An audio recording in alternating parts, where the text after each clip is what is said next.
pressão sempre existiu. Sempre existiu.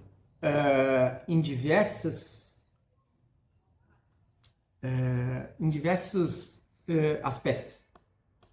Nessa questão específica, para não perder o fio da meada, nessa questão da disputa de terra, das ocupações de terra e dessa disputa aí da reforma agrária aqui no sul do estado, que foi uma área conflagrada, a gente tem um episódio que foi minha reta final do Diário Popular, eu era um repórter mais experiente, foi em 2007.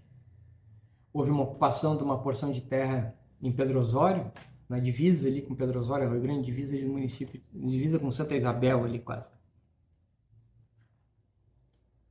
E era uma fazenda tradicional, de uma família tradicional, e um acampamento que começou muito rápido e cresceu muito rápido, e aquela disputa tomou um corpo muito rápido. E aí antes da desocupação, houve um evento em Pedro Osório, que era uma audiência de conciliação. Já era governo Lula. E veio, o INCRA tinha mediadores. O INCRA tinha mediadores e tinha um órgão do governo, que eu acho que é a PGM. Agora não me falha a memória. Ou era o Ministério Público Federal, enfim. Tinha algum órgão do Judiciário Federal ou do governo federal que tinham ouvidores que tentavam fazer essa mediação. E eram juristas experimentados nessa questão da terra, da sucessão de terra, da desapropriação de terra. Eram pessoas com histórico na defesa dos direitos humanos, gente experimentada em representações em tribunais internacionais. E veio um cara desses, a Pedro Osório, era um senhorzinho de cabelo branco, muito simpático. Ele veio a Pedro Osório para fazer tentar uma mediação entre os produtores rurais, que a essa altura estavam muito mobilizados mesmo. Não era coisinha de 15 caras com caminhonete na frente da fazenda.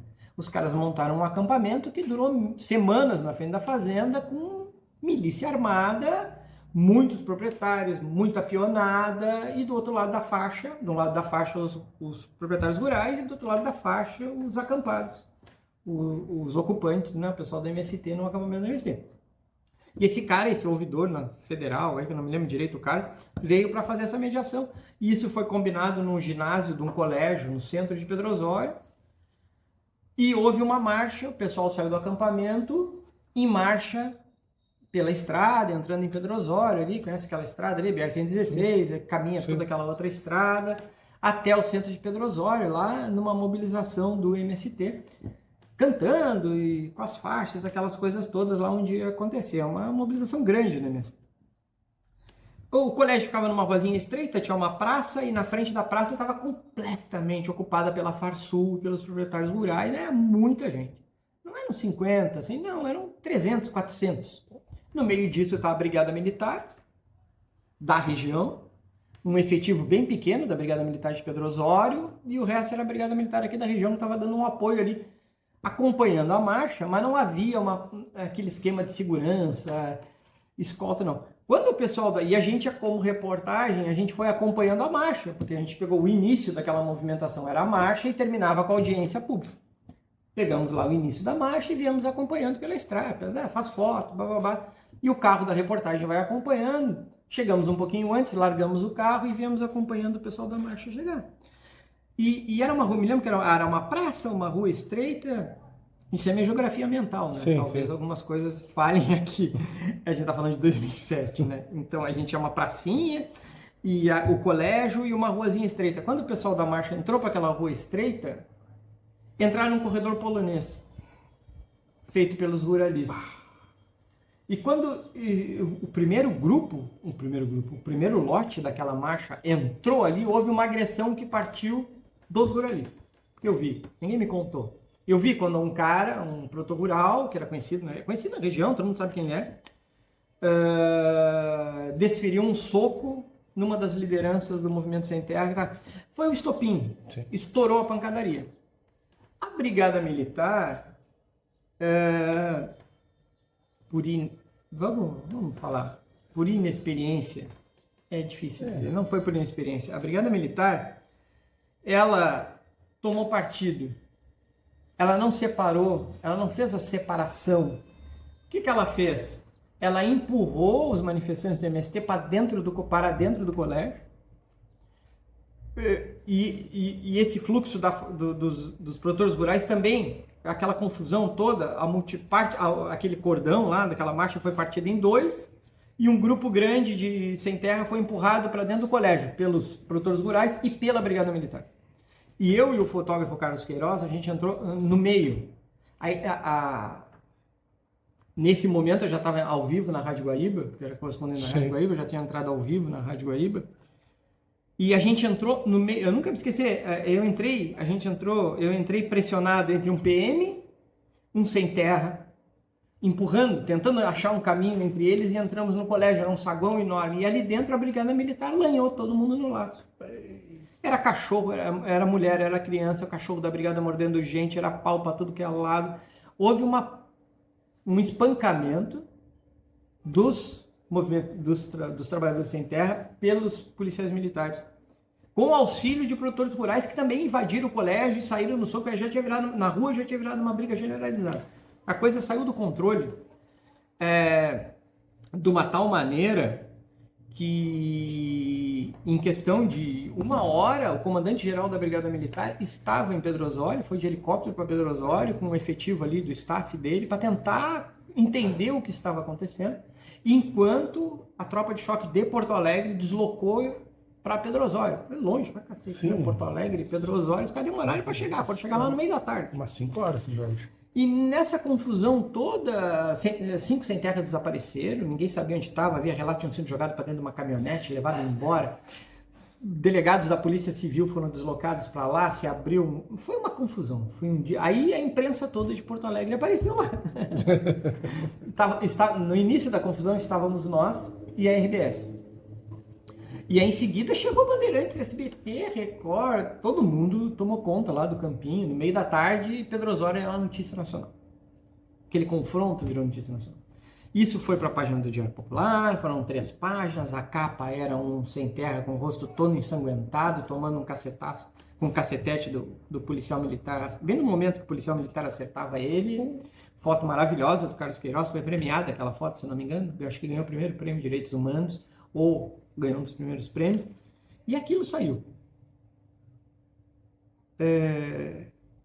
No outro dia, tinha uma comissão da Farsul no Diário Popular, pedindo a nossa demissão.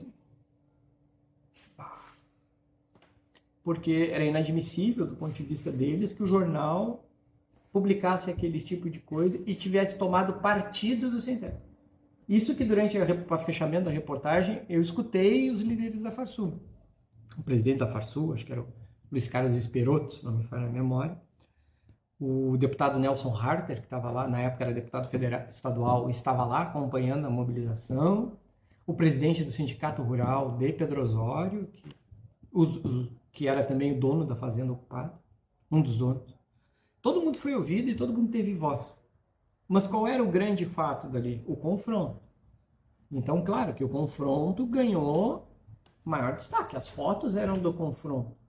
Mas a Farsul foi lá, pediu a nossa demissão, fez as suas mobilizações, que resultou em quê?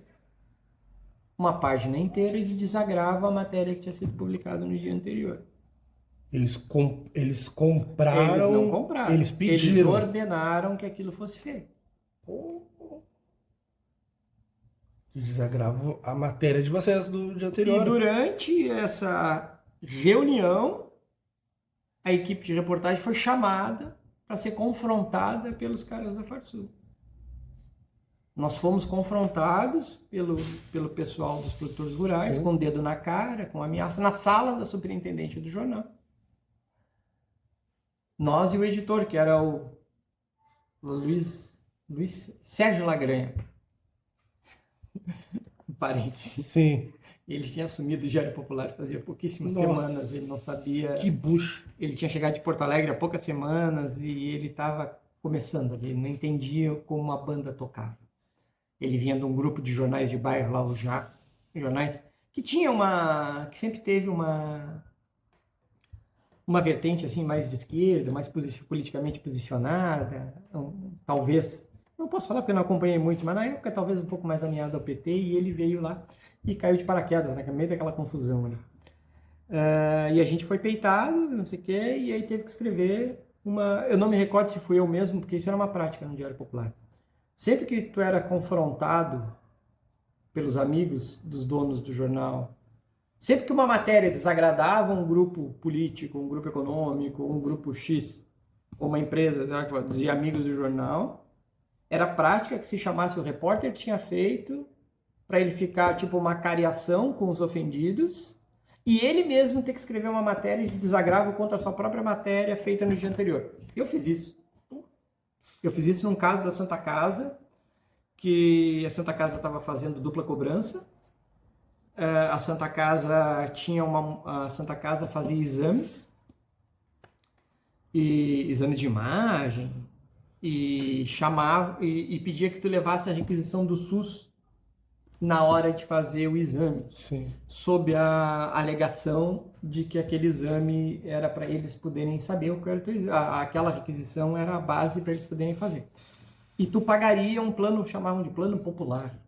Era tipo, sei lá, vamos falar aí, R$100 por uma ressonância magnética. Só que eles ficavam com aquela requisição. E aí havia uma duplicidade de cobrança. Eles cobravam do SUS. Cobravam do SUS, cobravam 100 pila dali. Sim. E isso ficou evidente numa apuração que a gente fez. O editor, era a época que a gente teve um outro editor também, um editor que vinha de São Paulo, do jornal do Grande ABC, lá, o Jornal de São Caetano. Ele veio de São Caetano para cá, Irineu Maziero. E o Irineu veio da escola do jornalismo paulista e tentou implantar no Diário Popular essa escola, investigativa. E era uma pauta que a gente trabalhou alguns dias nela, comprovando, acessando dados do Sul, né? Os caras da Santa Casa foram lá no outro dia. Sim. Dizia que era mentira, que era isso, que era isso, que era isso.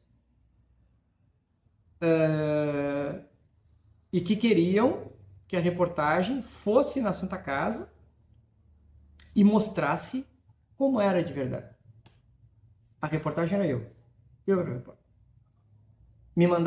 Eu fui mandado sozinho, sem fotógrafo, no outro dia, na Santa Casa. O provedor me recebeu, me deu um esculacho na frente de alguns diretores e nomeou um diretor para andar comigo, me mostrar como funcionava o hospital, as obras que a Santa Casa fazia, como a Santa Casa era boa e como o processo de administração da Santa Casa era honesto. E esse diretor que andou comigo de departamento em departamento dizia para todas as pessoas: esse foi o repórter que fez a matéria que falou mal de nós. Esse foi o repórter que fez a matéria que falou mal de nós. Esse é o repórter que foi. Aí eu voltei para a redação, redigi um texto, desmentindo o texto, praticamente desmentindo, dizendo que tinha sido um erro, não sei o que, foi assinado com o meu nome e publicado na edição do dia. Mas eu não fui o único que fez isso. Muitos repórteres fizeram isso. Muitos. Houve muitos casos. Santa Casa, Beneficência, UFPEL, Câmara de Vereadores, Prefeitura, grupos como produtores rurais, empresários da construção, lojistas, CDL. Bastava se sentir ofendido, o modus operandi era assim mesmo. Me senti ofendido, vou no Diário Popular, chama a proprietária do jornal, que era a Virgínia, ela vem aqui, eu reclamo, digo que é mentira.